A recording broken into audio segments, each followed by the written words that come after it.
Hello everybody, it's Mel at Stocksbridge Guitar Tech. I'm back with part 2 of last week's video where we were discussing basic amp settings. So today I'm going to show you really very basically how to connect a pedal in between the amplifier and your guitar. It's going to be a very quick lesson. I'm not going to go into great detail about pedal order or anything like that, because there's a plethora of information on the internet. If you go to Google or something like that and type in guitar effects pedal order, you'll find a ton of information, and it's a very subjective, contentious subject, because what sounds fantastic to one guitar player will sound really bad to another one. So there are really no right and wrong ways to connect up pedals. There are some sort of generic rules that you could follow, but you don't have to. The only rule with pedals is there are no rules. If you put them in a certain order and it sounds good to you, then it's good. Before we crack on, if I could just remind you to subscribe to the channel. If you get anything out of these videos, I'd be very grateful. But first of all, let's just have a look at a couple of basic pedals. One general rule I would follow is, if you're using a tuner pedal, make that the first pedal in your chain. What I mean by that is, make sure that your guitar output is going to this pedal first. You always want the tuner first, because it will mute all the other effects and everything on the board when you press on it, which is what you want.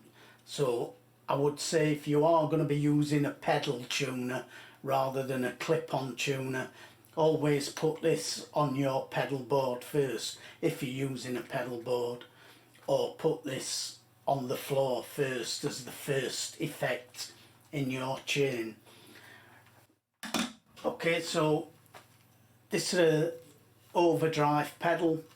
So if I wanted to connect this up to my amplifier, we've got an input and an output.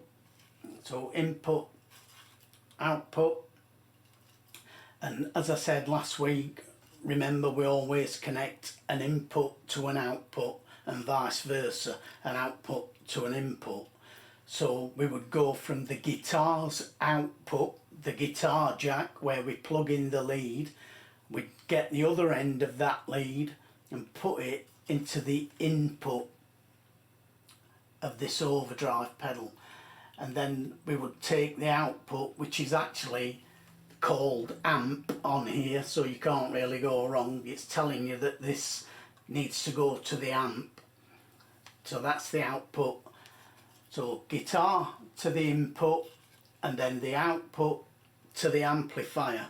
That's how we do it.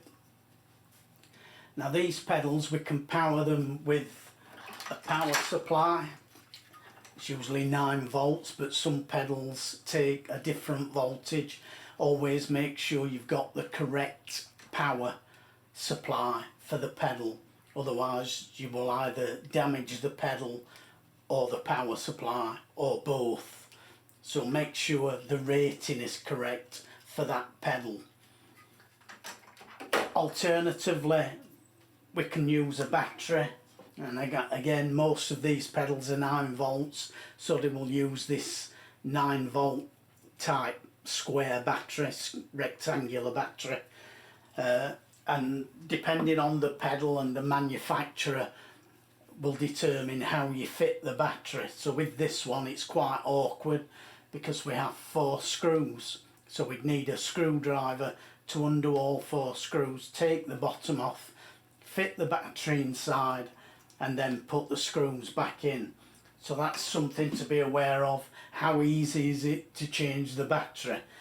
Now all Boss pedals like this one, these are very easy to change, because you just have a single screw on the back of the pedal there. You just unscrew that, unscrew it out, that pops up, and then you pop your battery inside there, press that back down and screw it back in.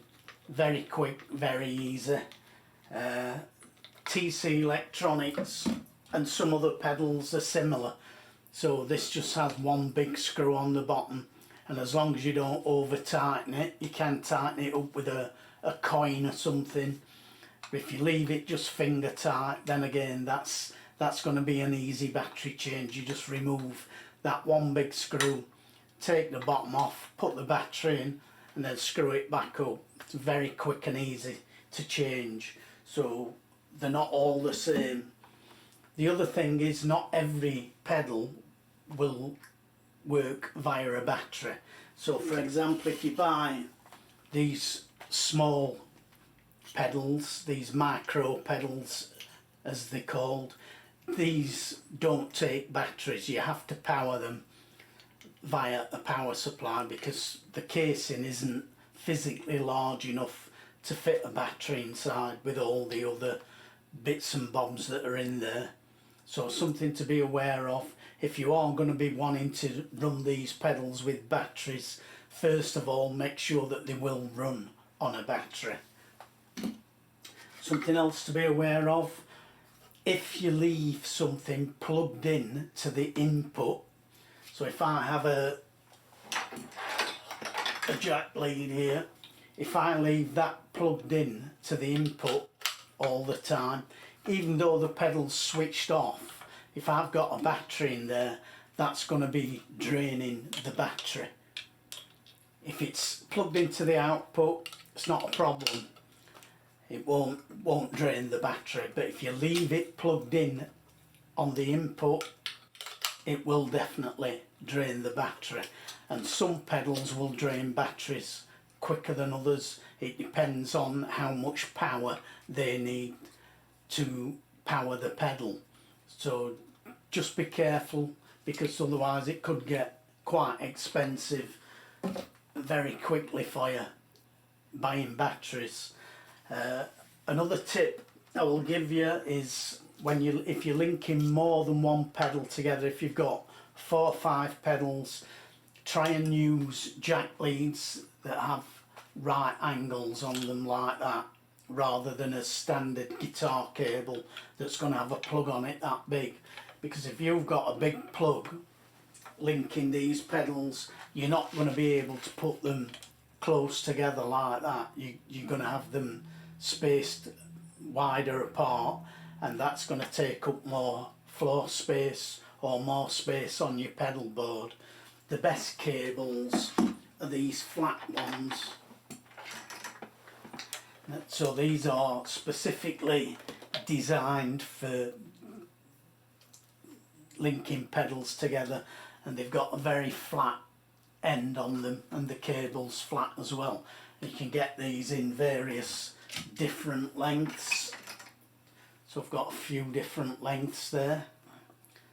So I've got a longish one, a medium one and a short one, and really we only need the short ones if we're linking these pedals close to each other. So if I wanted to come out of this into a distortion pedal, plug that in there and get my distortion pedal.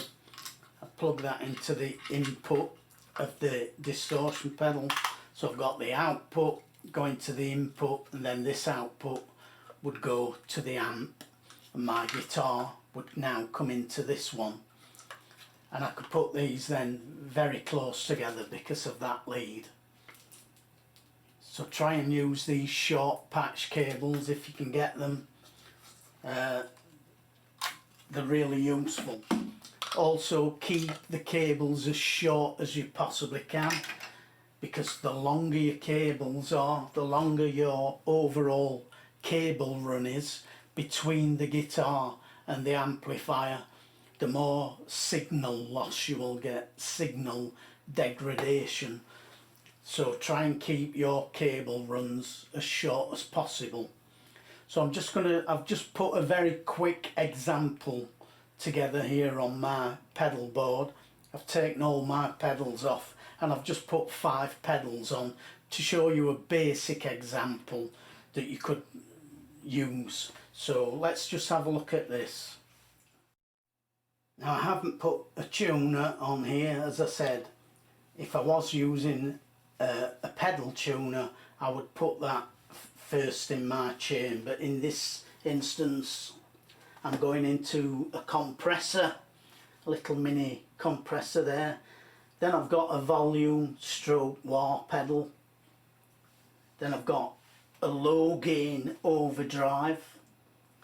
Then I've got a fuzz pedal, which is a higher gain drive. So we always go low into high. Not always, again, rules are there to be broken.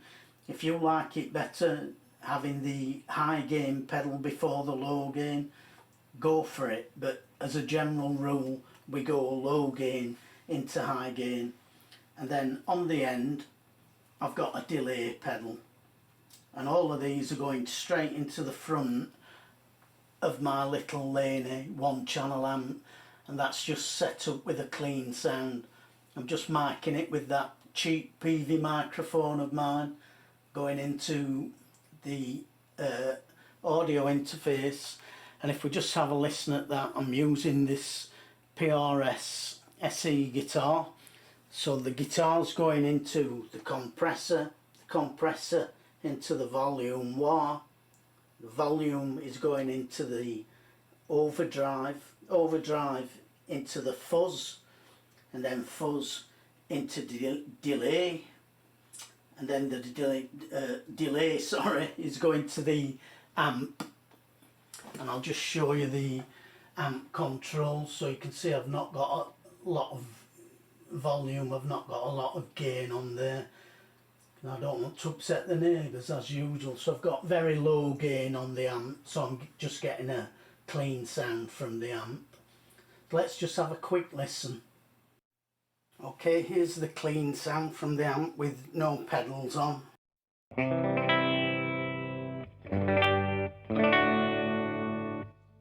if I put the compressor on, that's off, and that's on.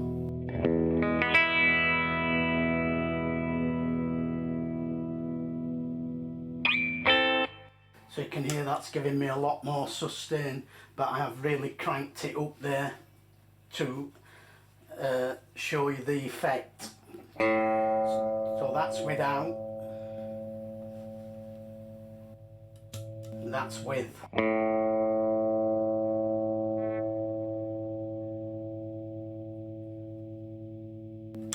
So it's hanging on to that note longer. That's what a compressor does, basically. Then I've got a volume pedal. Doubles as a wah.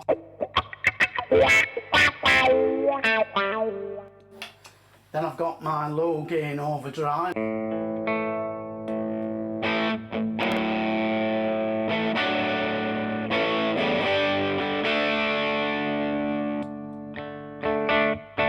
I've got my fuzz.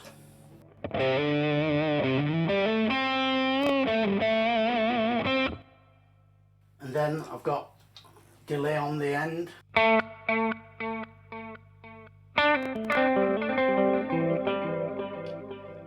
So I've turned these up so that you can hear the effects more.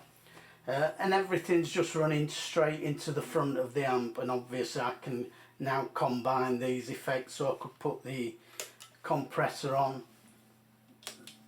the overdrive and the fuzz.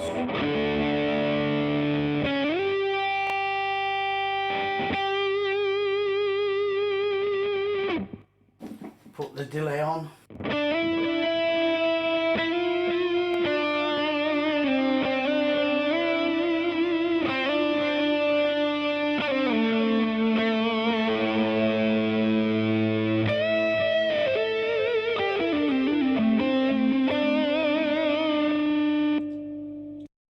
Now obviously if I were to change the order that these pedals are in, if I were to move the wah volume pedal, for example here in between the fuzz and the distortion, or to the end here after the fuzz and the distortion, it would give me a different sound. So that's why I mean that there are no hard and fast rules. You would play about with these and move them around until you decided the order that you like them in, and then you would stick them permanently onto your board then once you're happy with it. And obviously you can leave all these link cables together, and then all you would have to do is take one lead from the compressor to the guitar, and at the other end one lead from the delay to the amplifier. It's quite simple really. You just feed in into one pedal, then into the next, next, and then finishing up at the amp. You just have to remember the input always goes to the output. And that's basically how we link pedals in between a guitar and an amplifier. You just have to remember that your guitar jack here is an output. Remember that that's an output, so that means it goes to the input to the pedal. Now you might only have one pedal, say an overdrive, so that would go to the input, and then the overdrive pedal's output would go into the amplifier's input. Now depending on your amp, you may have something called an effects loop on it, and it will usually say send and return.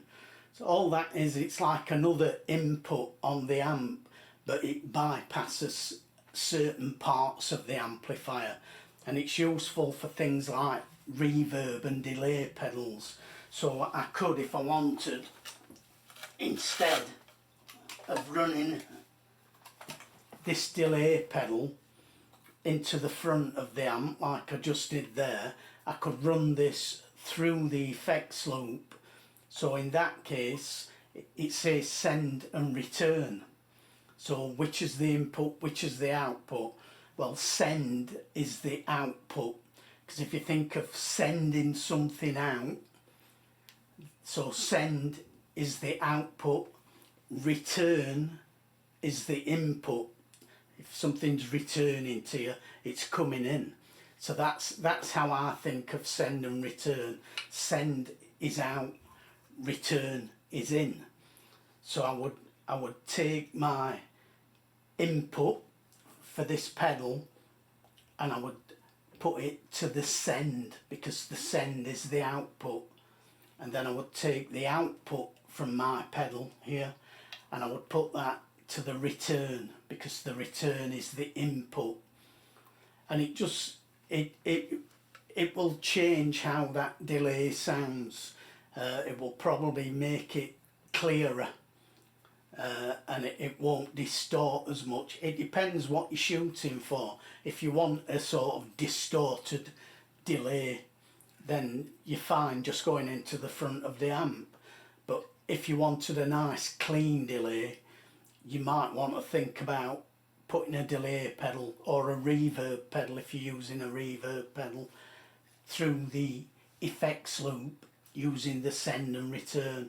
Again, just remember, send is out, output, and return is in, input.